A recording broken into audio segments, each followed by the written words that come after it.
नरेंद्र मोदी पिछले 10 सालों से इंडिया के प्राइम मिनिस्टर रह चुके हैं। इसी के चलते उनको कई अहम फैसले भी लेने पड़ते हैं, जिसके कारण कुछ लोग उनको नुकसान पहुंचाने के बारे में सोचने लग जाते हैं। लेकिन ये काम एक आम आदमी नहीं कर सकता, क्योंकि पीएम के आसपास एसपीजी कमांडोज होते हैं। लेकिन पीएम बनने से पहले भी उनके ऊपर कई जानलेवा हमले हुए हैं। तो क्या उनकी पार्टी में से कोई उनकी जान लेना चाह रहा है, या इसमें किसी ऑपोजिशन पार्टी का हाथ है? चलिए जानते हैं इस वीडियो में। मोदी के ऊपर कई सारे हमले हुए हैं, लेकिन उनमें से कुछ बहुत ही भयंकर और डरा देने वाले थे। पहला हमला हुआ था 2004 में, जब मोदी गुजरात के चीफ मिनिस्टर थे। उनकी रैली पर गांधीनगर के पास एक बॉम्ब ब्लास्ट हुआ था, लेकिन मोदी बच गए थे। इस ब्लास्ट में कोई भी नहीं मारा गया था, लेकिन मोदी की सिक्योरिटी को बढ़ा दिया गया था। इस ब्लास्ट का जिम्मेदार कोई भी नहीं पकड़ा गया, लेकिन कुछ रिपोर्ट्स के अकॉर्डिंग इस ब्लास्ट में पाकिस्तान की इंटेलिजेंस एजेंसी आईएसआई का हाथ था। दूसरा हमला हुआ था 2013 में, जब मोदी के पटना रैली पर सीरियल ब्लास्ट हुए थे। मोदी रैली से पहले स्टेज पर पहुंच गए थे, इसलिए उनकी जान बच गई।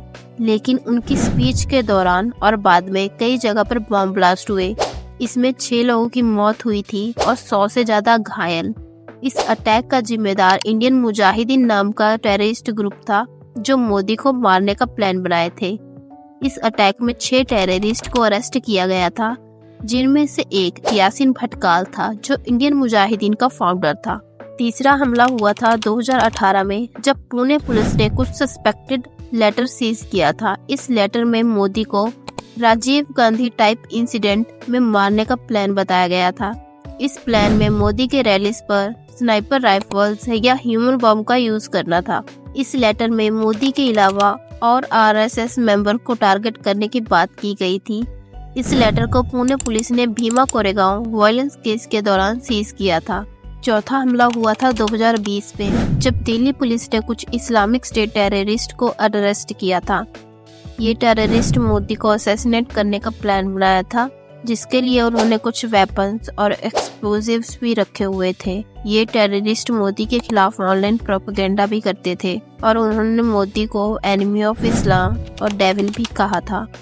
ये टेररिस्ट दिल्ली और उत्तर प्रदेश में कुछ अटैक्स भी करने वाले थे, लेकिन दिल्ली पुलिस ने उन्हें टाइम पर पकड़ लिया था। तो ये थे कुछ नरेंद्र मोदी के असैसिनेशन अटेम्प्ट्स और प्लॉट्स, जो आपको शायद पता ना हो। इनमें से कुछ सक्सेसफुल नहीं हुए और कुछ में मोदी को बचाने वाले लोगों की मौत हुई। मोदी के सिक्योरिटी को इन अटैक्स के बाद और भी टाइट कर दिया गया और उन्हें Z+ सिक्योरिटी दी गई। मोदी आज भी कई सारे थ्रेट्स फेस करते हैं, लेकिन उन्होंने अपने काम से कोई कॉम्प्रोमाइज नहीं किया है। मोदी के सपोर्टर्स उन्हें एक स्ट्रांग और ब्रेव लीडर मानते हैं, और उनके हेटर्स उन्हें एक कंट्रोवर्शियल फिगर मानते हैं।